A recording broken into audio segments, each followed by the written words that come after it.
Cast is now starting. All attendees are in listen-only mode. Muy buenos días, tengan todos miembros del Foro LAC. Bienvenidos a este nuevo webinar que hacemos para todos ustedes prácticamente una vez por mes. Soy Milka Dinev, soy la asesora regional del Foro y haré de moderadora de este webinar. En esta ocasión tenemos una presentadora de lujo, a la señora Luisa Kislinger. Luisa es activista de derechos humanos y derechos de las mujeres, investigadora y escritora. Se enfoca en salud y en derechos sexuales y reproductivos, violencia contra la mujer y mujeres en medios de comunicación. Ex diplomática de carrera del gobierno de Venezuela, ha trabajado en organismos internacionales y en ONGs, incluyendo trabajo con el UNFPA y con Ashoka, así como con organizaciones de derechos de las mujeres en Venezuela. Internacionalista y con maestría en comunicación social, actualmente Luisa vive en Caracas. En esta ocasión, Luisa nos va a presentar la situación de las mujeres en Venezuela, en especial la situación de salud de las mujeres. Todos los participantes están en silencio con el fin de evitar el ruido de fondo de sus oficinas. Los micrófonos los tienen cerrados. Dejaremos las preguntas para el final de la presentación, pero por favor, mientras se desarrolla la presentación, no dude en escribir su pregunta en el recuadro que aparece a la derecha de su pantalla, donde dice preguntas o questions, si es que el recuadro está en inglés. Pueden ir formulando y escribiendo sus preguntas y al final nuestra presentadora las podrá resolver. Este webinar está siendo grabado, así que tendremos disponible tanto el video como el audio en un par de días. Esta grabación será cargada a nuestro sitio web en un lugar especial donde tenemos archivados todos los webinars que realizamos. Lo podrán ver en el canal YouTube de la Coalición Global para Insumos de Salud Reproductiva. En un par de días les enviaré el link o liga o enlace a dicha grabación. No duden en comunicarse conmigo a través de la ventana del chat si es que tuviesen alguna dificultad. Repito, todos sus micrófonos han sido silenciados. Asegúrense de tener un juego de audífonos y cierren otros programas que tengan abiertos en su computadora para que así tengan suficiente ancho de banda en su conexión al Internet. Sin más demora, paso la palabra a nuestra presentadora, doña Luisa Kislinger. Adelante, Luisa. Muchas gracias, Milka, y muchas gracias por la oportunidad de participar en este webinar, donde examinaremos los resultados de un informe que elaboramos el año pasado con mucho esfuerzo y con mucho compromiso para documentar y dejar testimonio de cuál es la situación por la que están atravesando las mujeres venezolanas de cara a la emergencia humanitaria en la cual vivimos actualmente en mi país, Venezuela. Este informe se llama Mujeres al Límite, el peso de la emergencia humanitaria, vulneración de derechos humanos de las mujeres en Venezuela, y fue un esfuerzo conjunto en el que trabajamos 4 organizaciones que hacemos vida en una coalición llamada Equivalencias en Acción. Las 4 organizaciones, como podrán ver los 4 logos al pie de la imagen, somos ADESA, que es la Asociación Venezolana por una Educación Sexual Alternativa, la Asociación Civil Mujeres en Línea, Centro de Justicia y Paz, CEPAZ, y el Centro Interamericano para la Mujer, Freya. ¿Por qué este informe se hizo? Una de las razones por las que quisimos hacer esto es porque el tema de las mujeres en Venezuela es un tema un poco invisibilizado, y eso lo pudimos comprobar en nuestra investigación, que prácticamente no solamente a nivel, digamos, de información oficial, sino en general, todo lo que tiene que ver con la opinión pública. Lamentablemente en nuestro país la temática de género todavía está bastante fuera de la agenda de debate, del discurso público. Desde el Estado se han hecho algunos esfuerzos, sí, pero lamentablemente digamos que tanto dentro del Estado como fuera del Estado, y digamos en la agenda de opinión pública, pues el tema de género no es un tema, por llamarlo de alguna manera. Entonces, queríamos saber qué era lo que estaba pasando. Lo veníamos viendo en nuestra experiencia diaria, veíamos que las mujeres estaban llevando un peso desproporcionado de la crisis, pero queríamos documentarlo y queríamos entenderlo mejor. Entonces, ¿qué fue lo que encontramos en nuestra investigación? Lo primero que encontramos es que, así como el tema está fuera del discurso público, pues obviamente las mujeres y sus necesidades son invisibles. Cuando conseguimos datos, bien sean estos oficiales o extraoficiales, los datos no están desagregados por sexo. Muy pocos de ellos pudieran estar. Por ejemplo, acabamos de ver la encuesta nacional sobre condiciones de vida en COVID, que es realizada por 3 de las universidades más prestigiosas de Venezuela, 2 de ellas públicas, y los resultados que divulgaron pues no están desagregados por sexo. Sabemos entonces, a partir de lo que encontramos, que hay un peso desproporcionado de la emergencia humanitaria y del déficit democrático sobre la vida de las mujeres, y bueno, que hay una afectación diferenciada sobre mujeres, niñas y adolescentes. El informe se basó en 3, o se enfocó en 3 temas específicos, como son la alimentación, la salud y la violencia. Debo insistir que todo esto lo hicimos desde una perspectiva de derechos, desde una perspectiva de vulneración de estos derechos y desde una perspectiva de género, de cómo estos derechos, desde la perspectiva de las mujeres, están siendo vulnerados. Pero para hablarles de todo esto, yo voy a tratar de apurarme porque son muchas láminas, es un informe de 60 páginas y tratamos de resumirlo acá en esta presentación. El tiempo es corto, así que va a haber algunas láminas de las que voy a pasar un poquito más rápido, pero es importante no perder de vista cuál es el contexto socioeconómico en el que estamos. Debemos recordar que en Venezuela, según esta encuesta que acabo de citar, la encuesta de condiciones de vida, más del 80% de la población en Venezuela vive en pobreza, y un porcentaje importante, más del 50%, vive en pobreza crítica. Pero a esto tenemos que sumarle que existe un proceso de feminización de la pobreza, donde un número importante de todas las personas que viven en pobreza son mujeres, y generalmente mujeres solas, como vamos a ver en la próxima lámina, lo voy a explicar. El desempleo ha aumentado, pero además también hay una ausencia de redes de apoyo a las que puedan acudir las mujeres para resolver el tema de los cuidados. Entonces muchas mujeres terminan yéndose al sector informal para poder combinar, bien sea la búsqueda de alimentos o la búsqueda de medicinas, el cuidado de niños, niñas, las personas mayores, personas enfermas, personas discapacitadas, con su capacidad, su actividad laboral. En Venezuela, para el año 2013, según cifras oficiales, estas son las últimas cifras oficiales que tenemos, el último boletín de género que produjo el Instituto Nacional de Estadística, por cada 100 hombres viviendo en pobreza, habían 107 mujeres. Y por cada 100 hombres viviendo en pobreza extrema, habían 112 mujeres. Ya por ahí vemos que hay una diferencia importante. Y estas son cifras del 2013, mucho antes de que empezara a pronunciarse la crisis.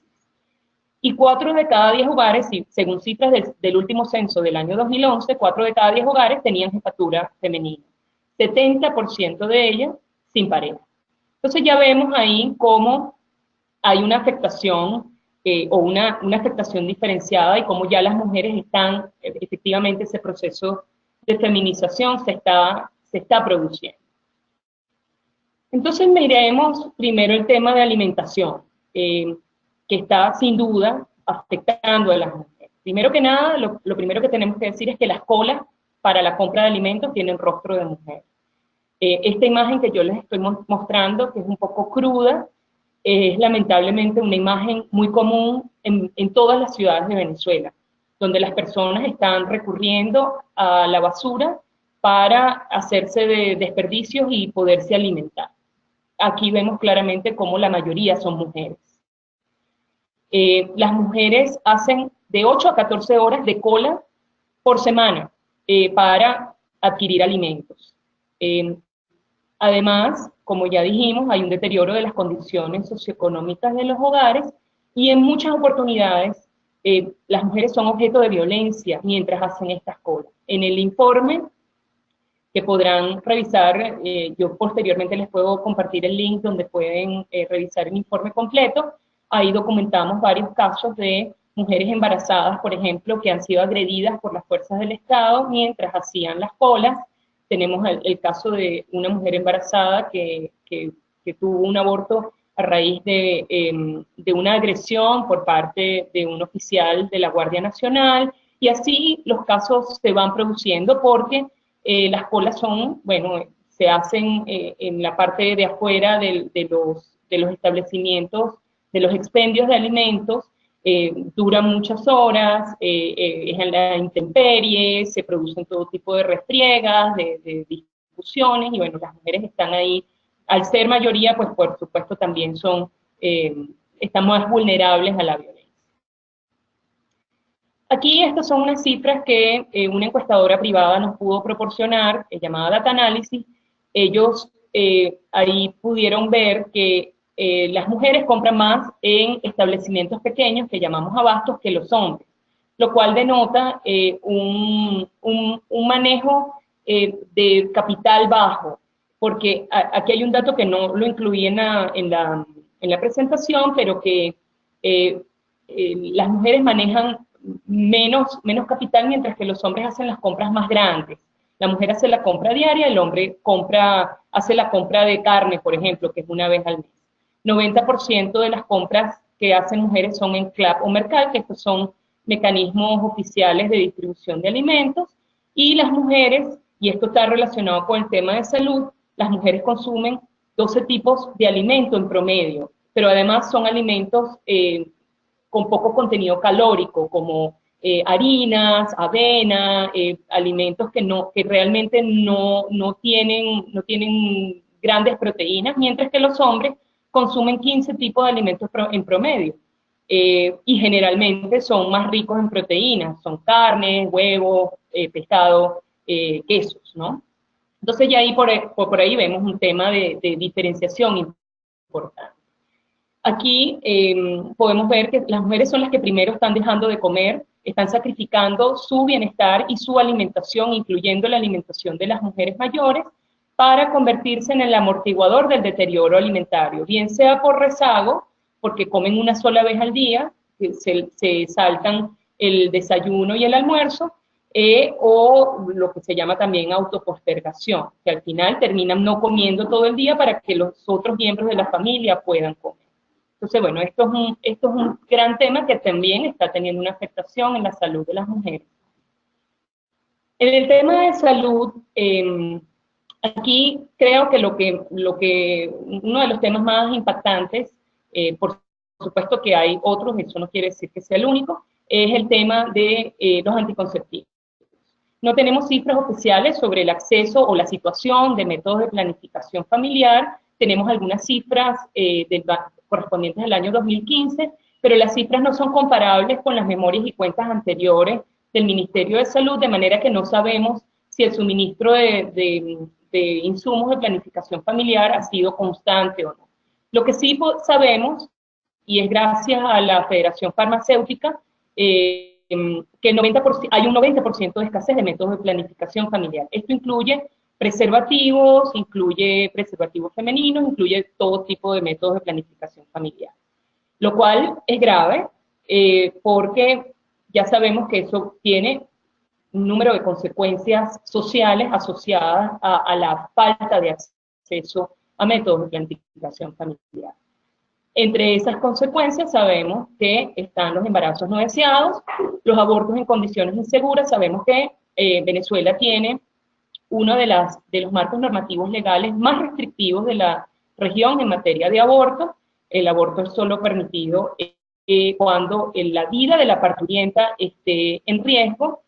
Estos abortos también conducen a muertes maternas. Esta situación también está presentando riesgos de salud porque hay redes ilegales de ventas de todo tipo de medicamentos, incluyendo anticonceptivos, pero incluyendo también Cytotec, por ejemplo, pero no hay controles sobre eso. Entonces eso está poniendo a las mujeres a riesgo de comprar medicamentos que no son comprobablemente seguros para su salud. Y al final termina todo esto siendo un obstáculo al ejercicio pleno de la sexualidad de las mujeres. Con lo cual, en conclusión, podemos ver que esto es un significativo retroceso en materia de derechos humanos de las mujeres y de su autonomía reproductiva, que es un derecho amparado por la Constitución de la República Bolivariana de Venezuela en su artículo 76, pero además plenamente reconocido por diversos instrumentos de política y legales internacionales y regionales.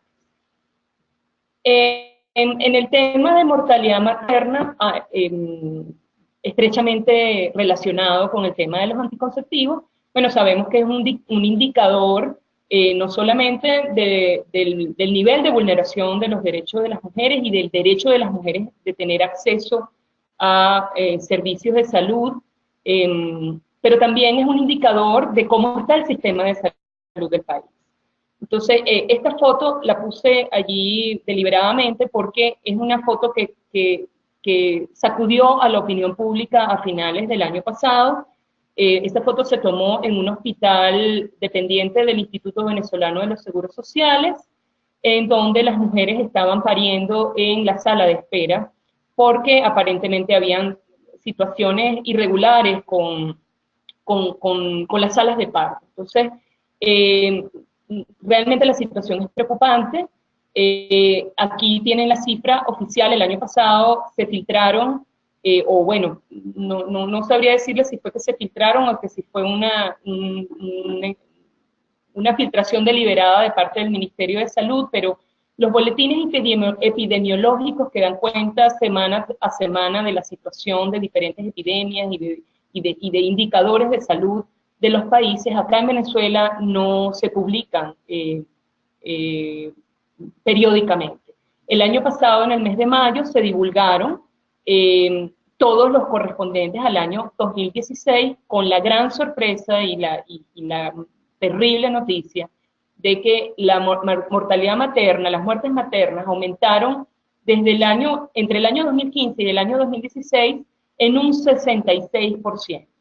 Lo cual nos habla de una serie de situaciones, como ya lo vimos, el tema de embarazos no deseados ante la escasez de anticonceptivos, pero habla también de la deficiencia del sistema público de salud, de la ausencia de insumos de salud sexual y reproductiva, de insumos médico-quirúrgicos, de condiciones mínimas de las salas de parto, y hay una inmigración importante de médicos y médicas en el país. Entonces, esto es grave, esto es una situación ante la cual el Estado ha tratado de dar algunas respuestas, pero lamentablemente la respuesta, digamos, de orden estructural, que tiene que ver con el estado del sistema de infraestructura de salud, pues lamentablemente eso sigue estando allí. Y las mujeres están llevando esta parte de la situación. Ahí, por supuesto, también tendríamos que ver, bueno, situaciones relacionadas con lo que hablábamos antes, con el tema de alimentación, cómo las mujeres llegan desnutridas, con cuadros de desnutrición media, de desnutrición severa, y eso también puede estar engrosando estas muertes maternas. El embarazo adolescente, bueno, Venezuela tiene la segunda tasa más alta de la región de América Latina y el Caribe, según el Fondo de Poblaciones, una tasa que, por cierto, nos pone a la par de países del África subsahariana, ¿no? Los embarazos en niñas menores de 15 años va en aumento. El 3%, estas sí son cifras oficiales correspondientes al año 2013, el 3% de las madres de bebés nacidos en algunas regiones vienen de esa cohorte, vienen de ese grupo de menores de 15 años. Y bueno, ya sabemos acá que el tema del embarazo en adolescentes es un indicador de vulneración del derecho a la educación sexual integral que en Venezuela actualmente no se está dando. Lamentablemente el tema no está incorporado en los currículos escolares ni a nivel público ni a nivel privado. Y finalmente, acá en Venezuela, en ciertos estratos socioeconómicos, el embarazo adolescente es altamente valorado, porque se percibe como una parte de la realización de la niña o de la adolescente en convertirse mujer. Entonces, a veces es inclusive algo que se busca, ¿no? Entonces, ahí hace falta tener más datos, entender más esto para tener políticas públicas dirigidas a ver qué es lo que está pasando allí y cómo se puede manejar, ¿no? En otros temas de salud, bueno, ahí vemos a las mujeres con VIH, que actualmente en Venezuela los tratamientos antirretrovirales que están garantizados a través del sistema de salud pública conforme a una sentencia del Tribunal Supremo de Justicia del año 1999 y que convirtió a Venezuela en modelo para la región y para el mundo en provisión de tratamiento sin costo a las personas con VIH, eso no existe hoy en día. Las personas que viven con VIH están sin tratamiento, incluyendo a las mujeres. Pero además, las mujeres están siendo discriminadas porque al momento del parto, el parto vaginal está contraindicado, entonces se les está obligando a parir en razón de que no hay los insumos suficientes para una cosa que llaman el kit de bioseguridad, no está disponible en los hospitales, entonces para evitar ciertos riesgos se pide a las mujeres que tengan partos vaginales, lo cual pone en riesgo la vida del bebé o la bebé de contraer de una transmisión vertical del virus. No hay acceso a pruebas para determinar, no hay pruebas ELISA, pero tampoco hay pruebas para determinar la carga viral. No hay fórmulas lácteas que permitan a las madres VIH positivas que puedan alimentar a sus bebés. Entonces, al final lo que está pasando es que las mujeres están obligadas a amamantar a sus hijos e hijas recién nacidos. Y aquí se debe añadir el tema de que, bueno, no hay posibilidades de redes de apoyo, el apoyo que están recibiendo desde la sociedad civil es cada vez menor porque la situación es sumamente apremiante, entonces la situación de las mujeres que viven con VIH es muy, muy crítica acá en Venezuela. Las mujeres con Zika, bueno, acá pongo un signo de interrogación porque realmente no tenemos mayores datos, como les he venido comentando, no hay cifras oficiales y no tenemos cifras oficiales que nos hablen de cuál fue la afectación o cuál sigue siendo la afectación del virus del Zika con el desarrollo de microcefalias, cuántos casos han habido y lo peor de todo es que no hay directrices de parte del sector oficial sobre este tema.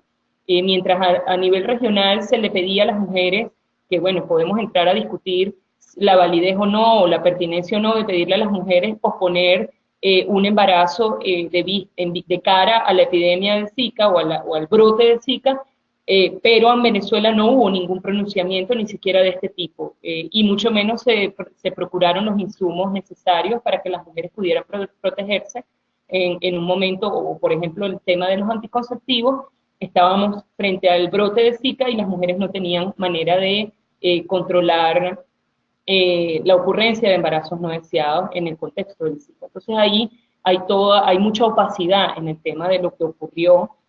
Nosotros tenemos algunos datos por parte de los medios de comunicación que en el año 2016, entre abril y septiembre, solamente entre abril y septiembre, se produjeron 61 casos de microcefalia,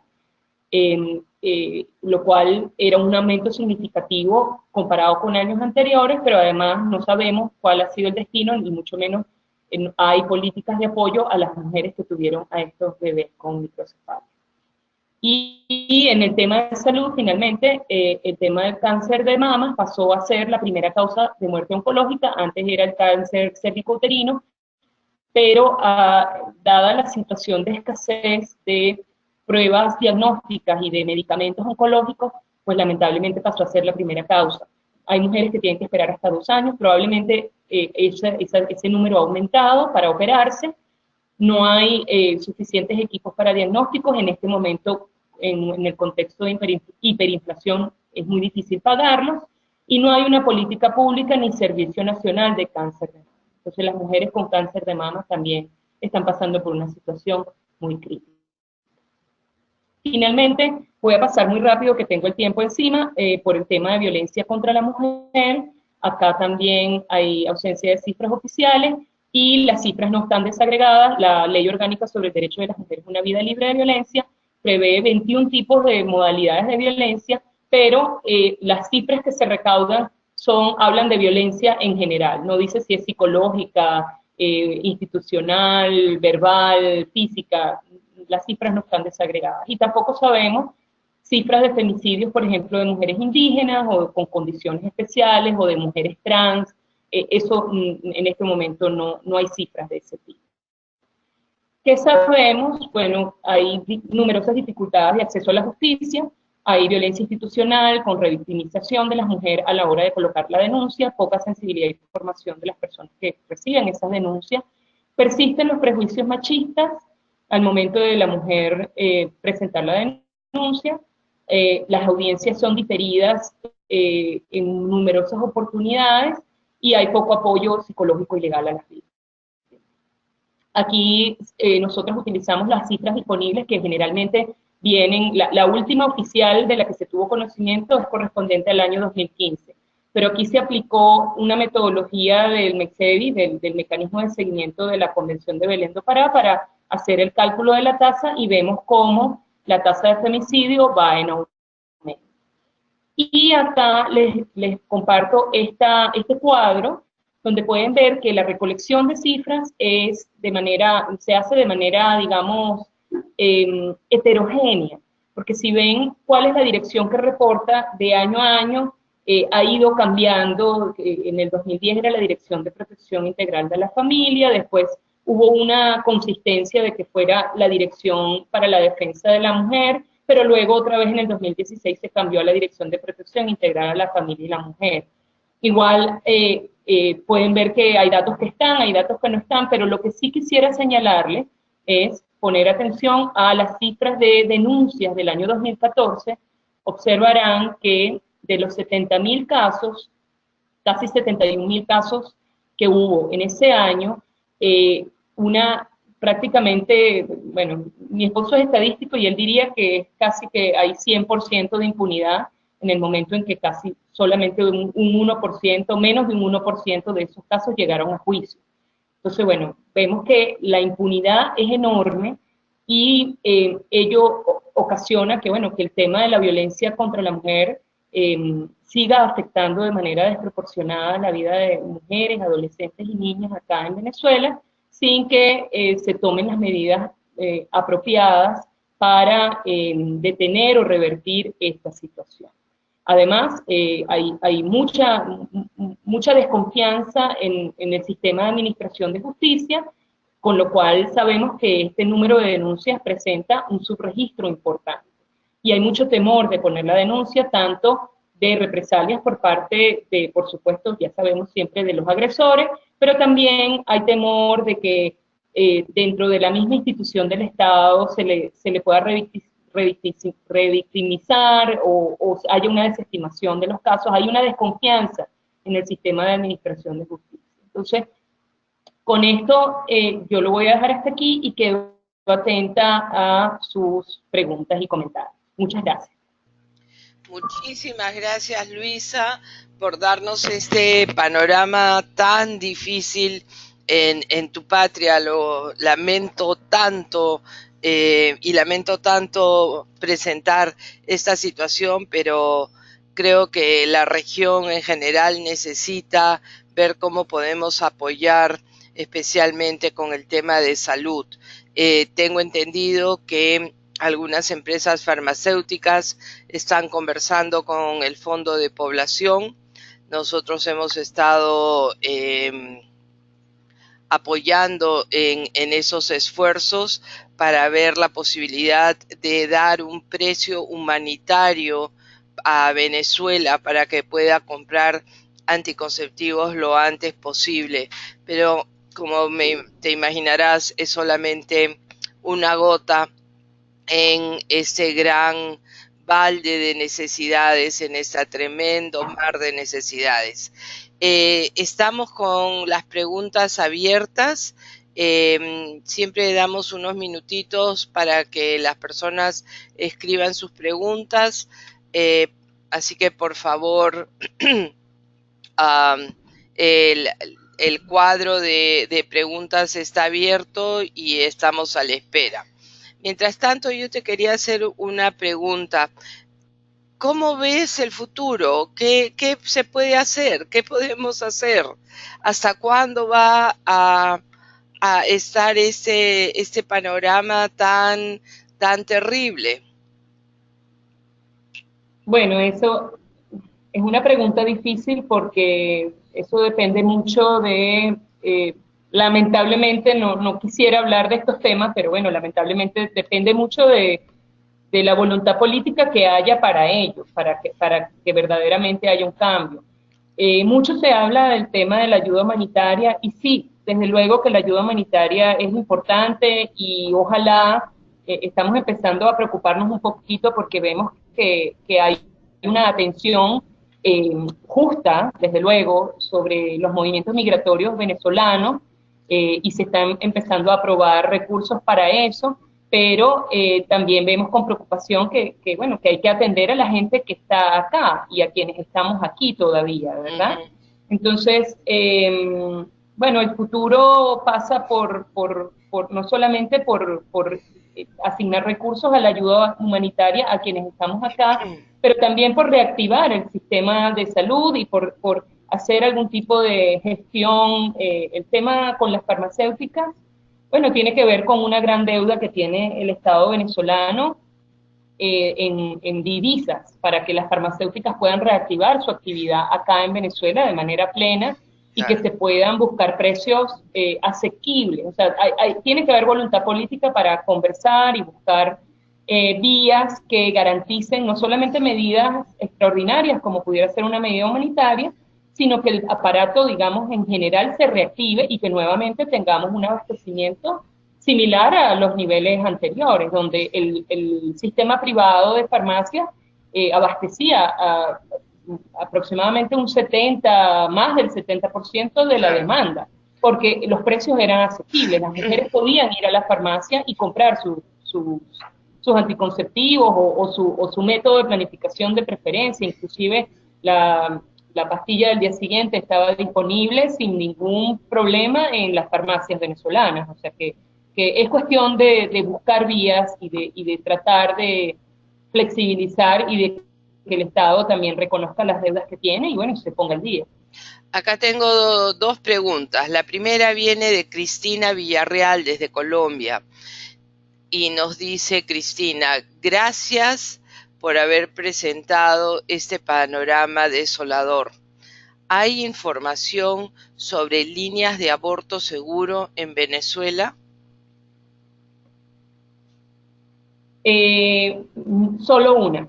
Y ellas han tenido dificultades para operar. Felizmente no ha sido dificultades del tipo de que han sufrido presiones, o por lo menos no que sepamos. Pero en algún momento hubo dificultades con el acceso al Citotec, ¿no?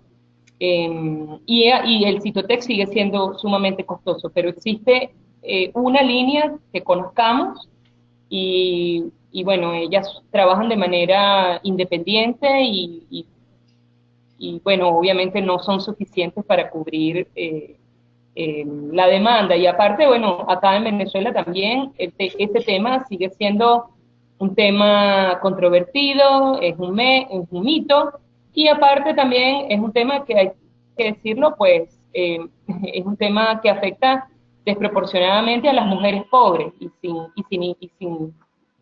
sin posibilidades de pagarse un aborto en una clínica, cosa que un segmento minoritario de la población, pero que lo puede hacer, puede ir bueno, tener algún médico de confianza, ir a hacerse un aborto en condiciones seguras, sin dificultades, teniendo el dinero para ello. Pero la realidad de la vasta mayoría de las mujeres en Venezuela es que viven en condiciones de pobreza y no pueden pagarse un aborto y tampoco tienen muchas veces conocimiento de que existe una línea de aborto o que hay posibilidades para ellas buscar alternativas, ¿no?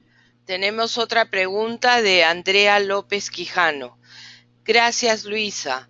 Mucha solidaridad desde la región centroamericana.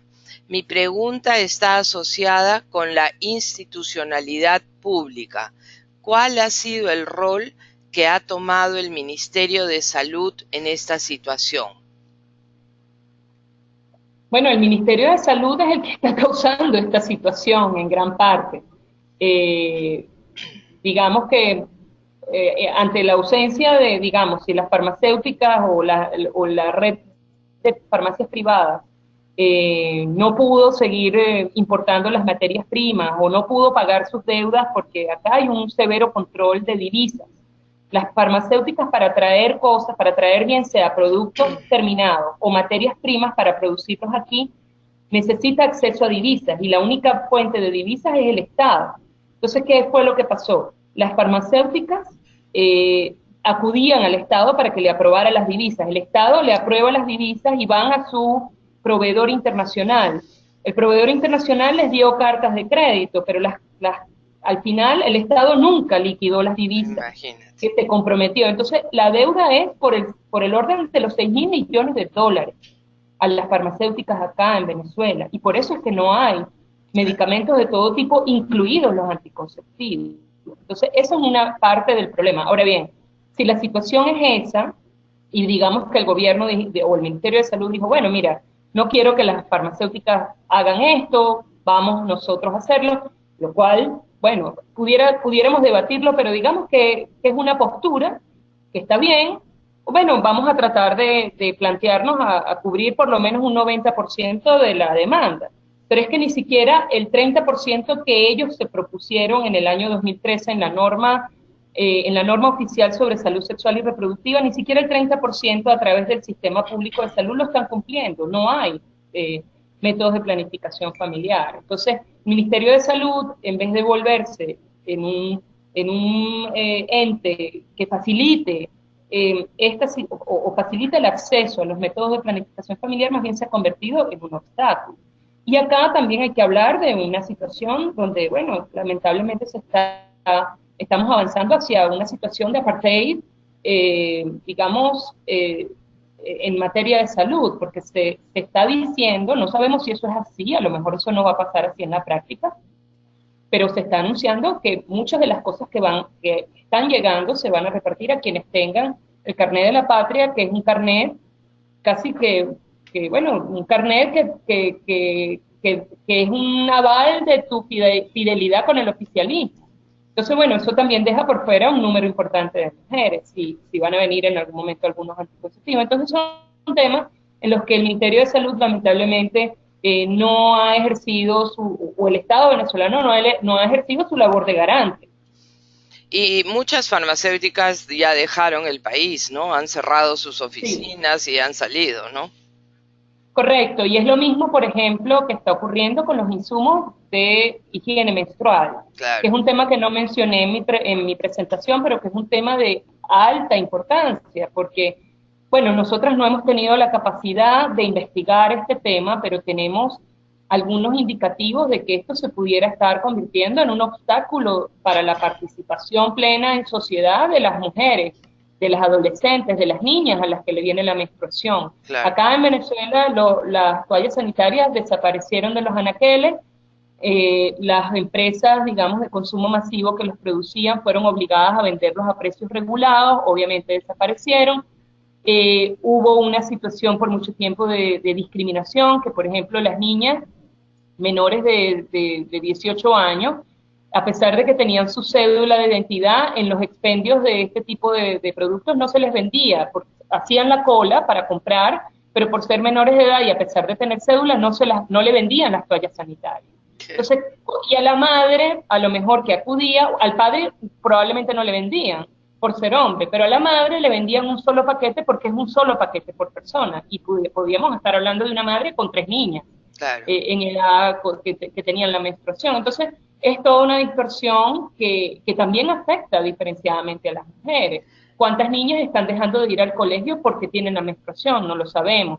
¿Cuántas niñas están sufriendo de infecciones o adolescentes de infecciones por utilizar cualquier tipo de productos que no sabemos cómo las están afectando? Entonces, ese es un tema sobre el cual también tenemos que poner la lupa. Tenemos una pregunta y hay varias más, así que te rogaría que hagas las respuestas un poquito más cortas. Nora Quesada, que es la presidenta del Foro LAC, te hace la siguiente pregunta. ¿Qué puede hacer PLAFAM, el afiliado de IPPF, para apoyar los esfuerzos en salud sexual y reproductiva, especialmente para brindar acceso a las poblaciones más vulnerables? Yo creo que PLAFAM ya lo viene haciendo, ha tenido jornadas y de hecho muchas veces cuando hablamos de estos temas ya la gente, la ciudadanía, las ciudadanas comunes saben que en PLAFAM pueden conseguir algunas presentaciones, algunos métodos de planificación familiar, además de todo el servicio, los servicios que ellos ya tienen. ¿Qué pudiera hacer PLAFAM? Bueno, aumentar la oferta, quizá. Claro que eso está profundamente asociado a las capacidades que tiene la misma PLAFAM de responder, porque son limitadas y son 3, 4 clínicas que tienen. Entonces, dependerá mucho de eso, pero sin duda que PLAFAM pudiera aumentar su oferta, variedad, y bueno, y pudiéramos inclusive mirar un escenario en el que PLAFAM pudiera aliarse con otras organizaciones para poder prestar mayores servicios, ¿no? Una pregunta de Álvaro Plata. Un gusto tenerlo, Álvaro Plata. Hola, gracias por esta presentación. ¿Es legal la venta del misoprostol y de la píldora de emergencia en Venezuela? La píldora de emergencia entró a Venezuela sin resistencia alguna y era vendida sin récipe, sin receta médica, era un mecanismo que muchas mujeres usaban sin ningún tipo de problema. Totalmente legal, pero lamentablemente por los problemas que ya he explicado no está disponible. El misoprostol sí es diferente, no está disponible y actualmente hay una situación de distorsión donde el misoprostol se está vendiendo en redes ilegales de venta, lo que llamamos en Venezuela bachaqueros, que son vendedores ilegales de todo tipo de productos, incluyendo medicina. Entonces, bueno, o sea, los precios son prácticamente imposibles de pagar para la gran mayoría de la venezolana promedio, ¿no? ¿El misoprostol está registrado en Venezuela? Bueno, quizás es una pregunta demasiado específica. No lo sé, sí. Pero, no lo sé. ¿está registrado en Venezuela como medicamento de uso obstétrico o no, no? Oye, no te sabría decir, te debo esa respuesta. Sería interesante saber eso, pero bueno, sigamos a la siguiente pregunta. Melissa García de MSH de Estados Unidos nos dice: muchas gracias por su presentación y estamos de todo corazón con ustedes en Venezuela. Tengo un comentario nada más. También vale mucho la discusión sobre anticonceptivos de emergencia. Ayer abordamos en un webinar con la región con 4 personas desde Venezuela. Según nuestra base de datos del Consorcio Internacional de Anticoncepción de Emergencia, la píldora de anticoncepción de emergencia estaría disponible sin receta, pero imaginamos que está muy poco disponible como otros medicamentos en esta crisis. Es solamente un comentario de Melissa, que tú lo has ratificado, de la poca disponibilidad o la nula disponibilidad de la píldora anticonceptiva de emergencia. Álvaro Plata vuelve a preguntar: ¿cuáles acciones en el marco de la ayuda humanitaria se están llevando a cabo o se podrían desarrollar relacionadas a la salud sexual y reproductiva dentro de Venezuela o inclusive en las fronteras? Bueno, nosotras estamos tratando de posicionar el mensaje de que cualquier esfuerzo de ayuda humanitaria, tiene que cumplir con dos condiciones. La primera es que tiene que incorporar una perspectiva de género. Y la segunda es que debe incluir insumos de salud sexual y reproductiva e insumos de higiene menstrual. Porque estos son temas que generalmente, ya sabemos, todos los que estamos acá, todas y todos, que por razones, digamos, culturales, de todo tipo, en la región, particularmente, bueno, es un tema que suele ser dejado de lado. Y en Venezuela, por las condiciones que ya yo les comentaba, el tema cultural, donde el tema de género está por fuera del debate público, pues nosotras estamos presionando para que esto sea tomado en cuenta.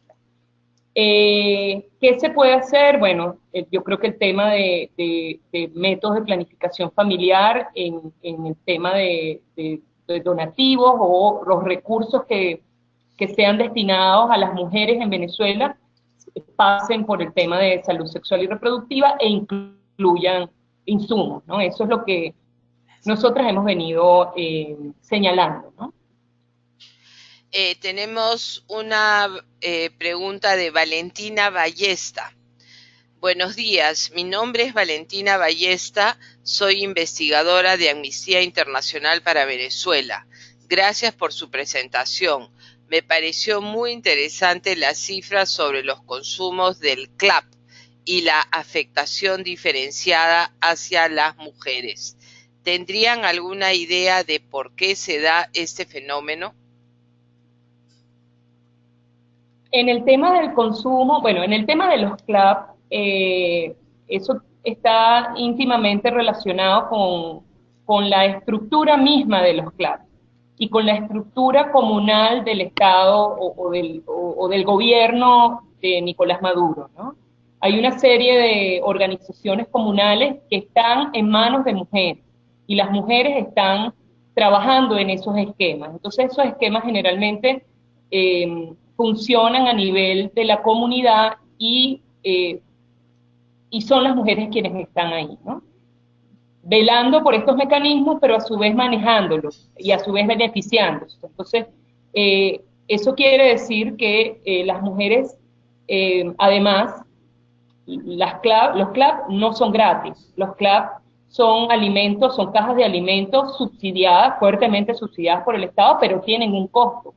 Lo cual quiere decir que entonces estas son mujeres de bajos recursos que manejan un bajo presupuesto, como ya lo decíamos, que también consumen o son compran más en los abastos que están cerca de sus comunidades. Así como compran más en los abastos, pues compran más en los CLAP, ¿no?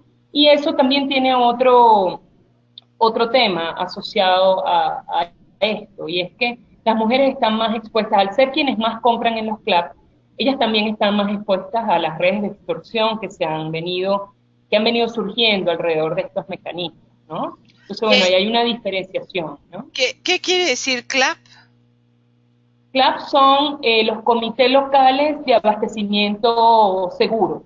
Son unos mecanismos creados por el Estado venezolano para, se crea un comité en cada comunidad, y a través de ese comité los ciudadanos, las personas se inscriben y reciben la opción de comprar esas cajas que traen alimentos básicos a precio, o sea, la caja completa la venden a precios, digamos, subsidiados, ¿no? Un precio preferencial, y se distribuyen a nivel de las comunidades.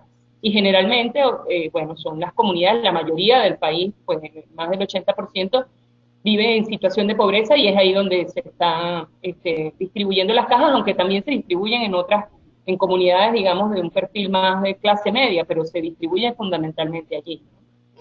Es un modelo muy soviético ese, ¿no?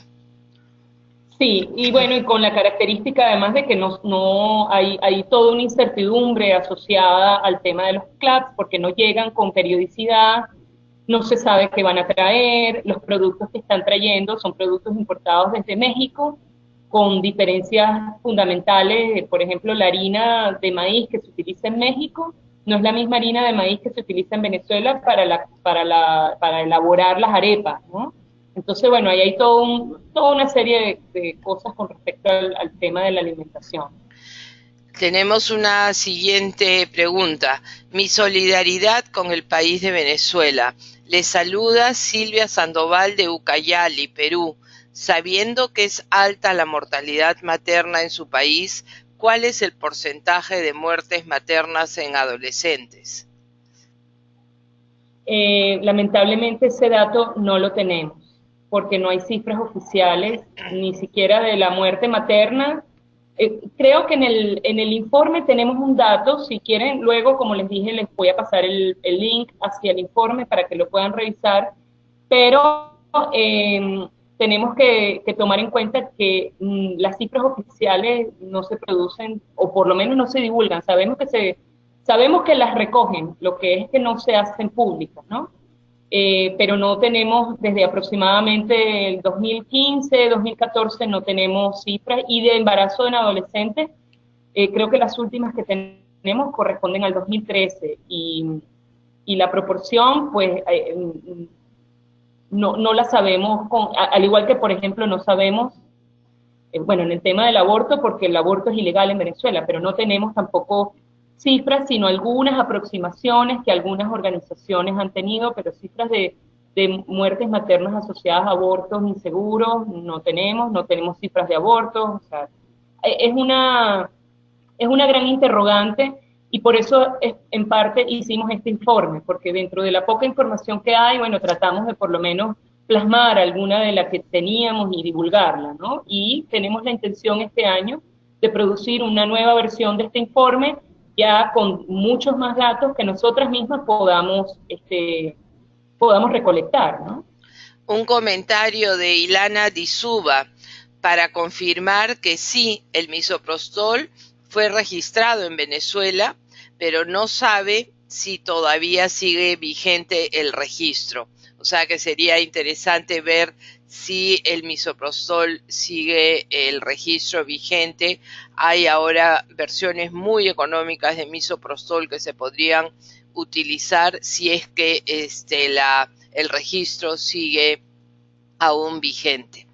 Tenemos otra pregunta de Anabela Sánchez desde Guatemala. Me uno a los comentarios de solidaridad para tu país. Pregunta, ¿el Ministerio de Salud está abierto a recibir apoyo para los temas de salud sexual y reproductiva de parte de las agencias de cooperación? ¿Quiénes les están apoyando actualmente? Sabemos que el Fondo de Poblaciones de Naciones Unidas tiene un trabajo muy de cerca con el Ministerio de Salud. Claro, yo no quiero poner una nube de dudas sobre el trabajo del Fondo de Poblaciones, porque además fue mi casa por unos años, y bueno, yo tengo gran aprecio y gran admiración por lo que hace el Fondo de Poblaciones, y particularmente acá. Sabemos que existe la relación, ahora no sabemos qué es lo que está pasando con la compra de anticonceptivos. No sabemos si es que el ministerio no tiene los fondos. Ellos han hecho las últimas compras, y los datos están ahí en el informe, los pueden revisar. Las compras que se hicieron fue justamente a través del Fondo de Poblaciones, de las que sepamos, ¿no? Para correspondiente al año 2016, si mal no recuerdo, pero esa compra, bueno, cubría aproximadamente un 2% de la demanda en Venezuela, ¿no? O sea, no era suficiente, y la compra se hizo a través del ministerio. Entonces, está la relación ahí. Acá hay una oficina del Fondo de Poblaciones, pero no sabemos exactamente, porque además no tenemos acceso a, lamentablemente, pues las organizaciones de la sociedad civil que somos independientes, pues no tenemos acceso ni a información oficial ni a entes oficiales para recabar información.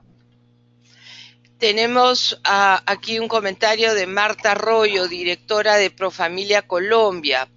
Buenos días a todas y todos. En Profamilia estamos recibiendo desde hace un par de meses solicitudes de mujeres para acceder a servicios de aborto. Esta situación nos tiene muy preocupados porque no contamos con los recursos para trasladarlas a las clínicas que tenemos cerca de las fronteras Riohacha y Cúcuta. Asimismo, es difícil a veces comunicarnos con ellas y saber exactamente cómo ayudarlas. ¿Saben si al interior de Venezuela existe algún tipo de red o grupo con el que podamos articularnos para atender estos casos? Gracias, Marta, por ese comentario. Es una situación terrible y más terrible aún es decir que no tenemos una red que pudiera estar en capacidad de dar respuesta. También tenemos gran preocupación con la situación de las mujeres que están cruzando la frontera hacia Colombia y hacia Brasil para dar a luz. No sé si ustedes en Colombia llevan, me imagino que sí, tienen las cifras, nosotros hemos visto algunas a través de la prensa, pero no tenemos cifras, y es algo que estamos tratando de captar la información y de documentarlo porque eso da cuenta del nivel de vulneración del derecho a la salud y del acceso a servicios de salud sexual y reproductiva. No tenemos las redes, nosotras estamos tratando de configurarnos y justamente de tejer esas redes para apoyarnos, así que si quieres luego puedo pasar mi email o mi información de contacto para que nos pongamos de acuerdo y ver de qué manera podemos colaborar, porque estoy segura que a nosotros nos llegan casos de gente buscando con necesidad o buscando servicios de aborto, ¿no? Y muchas veces, la mayoría de las veces no podemos dar respuesta porque no tenemos. Ni siquiera acá en un momento, como les digo, la red de las amigas de la línea de aborto seguro no se daban abasto, ¿no? Entonces, bueno, pudiéramos ver de qué manera podemos articularnos para apoyar. Pero actualmente no existe la red, no hay. Marta responde, excelente, perdón, un ratito. Excelente, mil gracias, muy importante. Los casos son desgarradores, quedo pendiente. Tenemos un comentario de Jorge Rojo. Desde Colombia estamos presentando proyectos para acceder a recursos y así poder atender a la población migrante en salud sexual y reproductiva. Aún no se le ha dado vía libre al mismo. Nos unimos a los mensajes de solidaridad con el pueblo venezolano y específicamente con las mujeres. Muchas gracias, Jorge. Muchas gracias. Igual también quedo a la orden. Nosotras estamos tratando el informe que queremos producir este año. Una de las cosas que queremos tocar, relacionada con el tema de salud sexual y reproductiva, es el tema de las mujeres migrantes, ¿no? Y las mujeres migrantes venezolanas que están pasando y todas las situaciones que se están dando con ellas, las situaciones de explotación, las situaciones de prostitución forzada, de esclavitud sexual, etcétera. Pero también estamos tratando de documentar esto justamente como muchas mujeres por razones de falta de acceso a servicios de salud sexual y reproductiva, pues están también migrando, ¿no? Y un poco ver, te ofrezco lo mismo que le señalé a Marta, también puedo dejar mi información de contacto, junto con el vínculo para el informe completo, para que lo puedan leer con mayor detenimiento y nos podemos poner en contacto y ver de qué manera podemos articularnos a los dos lados de la frontera para hacerle frente a esta situación. En el mes de junio, Luisa, la coalición global para insumos de salud reproductiva que representamos va a lanzar una nueva ronda del Fondo de Innovación. Sería interesante que Mujeres en Línea se haga miembro de la coalición y así ustedes pudieran acceder también al Fondo de Innovación. Es un fondo modesto, pero que en estas circunstancias podría ser muy significativo, especialmente porque busca innovaciones en el acceso, en la disponibilidad al tema de insumos, ¿no? El enfoque es un enfoque de insumos, no es un enfoque de servicios ni de entrega de insumos, pero sí es un enfoque de cómo estructuralmente mejorar el acceso. Así que podemos seguir conversando en este sentido. Ya no entraron más preguntas y como ya se acaba la hora, solo quería agradecerte muchísimo, Luisa, por el esfuerzo de preparar la presentación, por tu pasión y por esta fabulosa presentación del día de hoy. No tengo palabras para expresar la profunda tristeza que nos da la situación de Venezuela. No quisiera decir nada más y dejarte a ti las palabras finales de cierre de este webinar. Muchísimas gracias, Luisa. Gracias, Milka.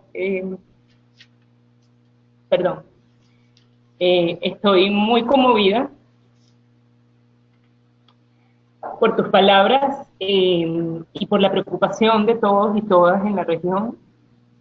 Lo que vivimos acá es difícil de vivirlo y es difícil de contarlo.